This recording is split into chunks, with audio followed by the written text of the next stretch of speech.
Police ભરતીની તૈયારી કરતા મિત્રો માટે, રોડ ઉપરની મેદાનમાં દોડધામ કરતા મિત્રો માટે હવે મામલો છે મેદાને.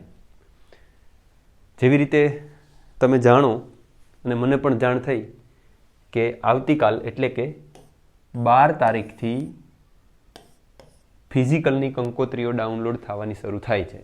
તો એને રિલેટેડ આજના વિડીયોમાં કેટલીક મહત્વની વાતો કરવાની છે.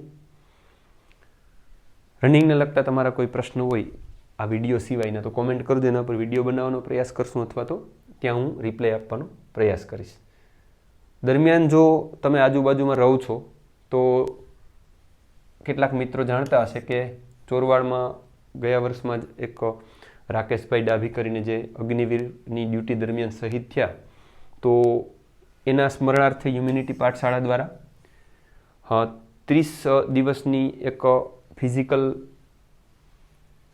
નિઃશુલ્ક બેચ છે એ શરૂ કરવામાં આવેલ છે, જે 1 તારીખથી ચાલે જ છે કન્ટિન્યુ અહીંયા ભવાનીમાના મંદિરે. તો આજુબાજુમાં કોઈ મિત્રો રહેતા હોય અને આ નિઃશુલ્ક બેચનો લાભ લેવો હોય તો ત્યાં ગ્રાઉન્ડમાં આવી શકે. હવે આની વાત પછી કરીએ. મેદાનની તારીખ મુજબનું આયોજન. હવે આવતીકાલે બધા જ મિત્રોના હાથમાં પોતાની કંકોત્રી એટલે કે ફિઝિકલનો કોલ લેટર આવી જવાનો છે. હવે જેવો જ તમારી આગળ કોલ લેટર આવે એટલે તમને ખબર પડી જશે કે કેટલા દિવસ પછી તમારી ફિઝિકલ છે. તો હવે જેટલા દિવસ તમારા હાથમાં છે એટલા દિવસનું આયોજન તમારે અચૂક કરવું જોઈએ અને એ મુજબ જ પ્રેક્ટિસ કાલથી કરવી જોઈએ. આમ તો પ્રેક્ટિસ તમે આયોજનથી પહેલેથી જ કરો તો એના બહુ જ સારા પરિણામ હોય છે, પણ હજી પણ કંઈ આયોજન કર્યું નથી તો હવે જેટલા બાકી દિવસો રહે છે આ મુજબ ખરેખર આયોજન કરવું જોઈએ, એ મુજબ આગળ વધજો એવી મારી સલાહ છે. હતાહત થવાની કોઈ જરૂર નથી, કેમ કે આ કોઈ એટલી બધી આકસ્મિક ઘટના નથી. આપણે બધાને જાણ હતી કે ફિઝિકલ છે એ આવવાનું છે જ અને જાન્યુઆરીથી માર્ચ સુધીમાં પૂરું થવાનું હોય.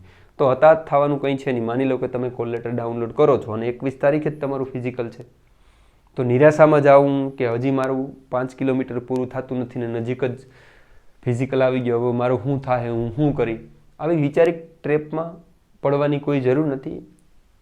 વાસ્તવિક રહી અને જેટલા બાકી દિવસો છે એમાં તમે પાસ્ટમાં જેવી પ્રેક્ટિસ કરી એવી સરસ પ્રેક્ટિસ કરવાની છે અને ફિઝિકલમાં ઉતરી જવાનું છે. તો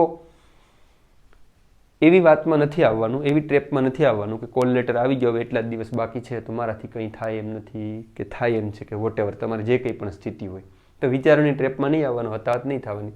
એકદમ જેટલા દિવસો હાથમાં છે એમાં સરસ પ્રેક્ટિસ કરવાની અને આપણે આપણી સેલ્ફને ફિઝિકલમાં અજમાઈ આવવાની. ટાઈમિંગ લેવું. હવે 1-2 દિવસમાં જે 1-2 મિત્રો અને મારી વાત થઈ એમાં મને એવી જાણ થાય છે કે ઘણા મિત્રો રોજ ટાઈમિંગ લેતા હોય છે. તો રોજ ટાઈમિંગ ન લેવું જોઈએ મારી દૃષ્ટિએ.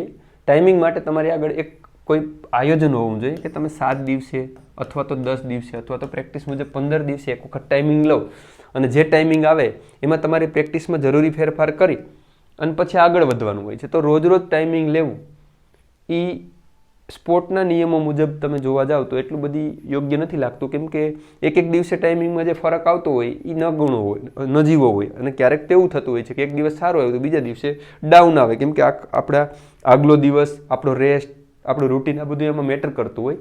તો રોજ ટાઈમિંગ લેવાનો કોઈ અર્થ નથી. અને હા, જો હજુ સુધી ટાઈમિંગ ન લીધું હોય તો હજુ છે થોડાક દિવસો, તો એક વખત તો એટલીસ્ટ ટાઈમિંગ લઈ અને પછી એને પ્રેક્ટિસ કરવી જોઈએ. તો આથી ટાઈમિંગની વાત.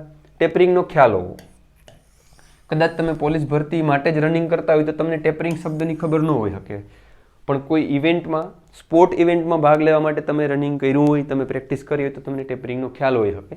ટેપરિંગ એક એવી ચીજ છે, દાખલા તરીકે કોઈ વ્યક્તિ છે એનું ફિઝિકલ છે એ 21 તારીખે છે પહેલા દિવસે, તો હવે પહેલા દિવસે જ કોઈનું ફિઝિકલ છે તો એની પ્રેક્ટિસ છે એ 12 તારીખથી લઈ અને 21 તારીખ સુધી ટેપરિંગ પ્રકારની પ્રેક્ટિસ હોવી જોઈએ. કહેવાનો મતલબ એવો છે કે જ્યારે ફિઝિકલનો દિવસ નજીક આવે, સ્પોર્ટની ભાષામાં રેસ્ટ દિવસ, રેસ્ટ ડે નજીક આવતો જતો હોય, એમ આપણા શરીરમાં જે પ્રેક્ટિસનો થાક જમા થયો હોય, આ થાક સાથે હેવી પ્રેક્ટિસ સાથે આપણે ગ્રાઉન્ડમાં ઉતરીએ તો પરફોર્મન્સ છે એ કંઈક ડાઉન હોય એવી પોસિબિલિટી છે.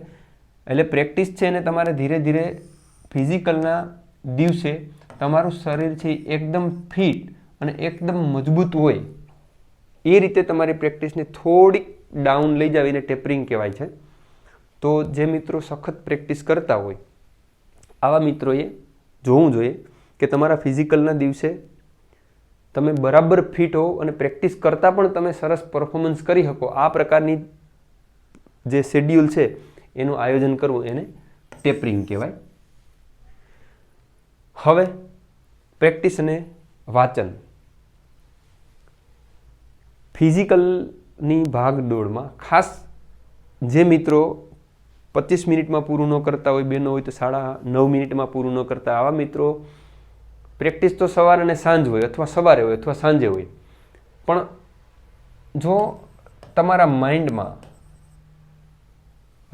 રનિંગને રિલેટેડ જ વધારે વાતો અને વિચારો રહેતા હોય તો વાંચનમાં ક્યાંક તમારી ટ્રેન ન ચૂકતી હોય, આનું ખાસ ધ્યાનમાં રાખવાનું છે. તો આર્મી, ફોરેસ્ટ, પોલીસ ભરતી આ એ પ્રકારની ભરતીઓ છે કે જેમાં તમે શરીરને તો બર્ડન આપો જ છો, તો શરીરના થાક સાથે તમારે વાંચવાનું પણ બેલેન્સ કરવાનું છે. તો ફિઝિકલની તૈયારી કરતાં વાંચવાનું પણ એકદમ વધારે સારી રીતે તમારે બેલેન્સ કરવું પડે.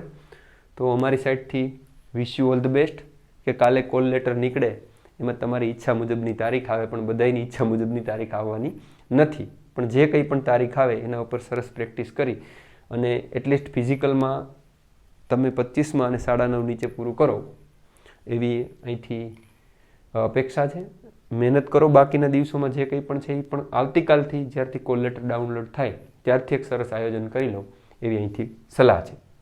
બીજી કોઈ પણ બાબતોને લઈને તમારા પ્રશ્નો રનિંગને રિલેટેડ હોય તો કોમેન્ટ કરજો, એના પર વિડીયો અથવા ત્યાં હું રિપ્લાય આપવાનો પ્રયાસ કરી મારા અનુભવો મુજબ. Thank you so much.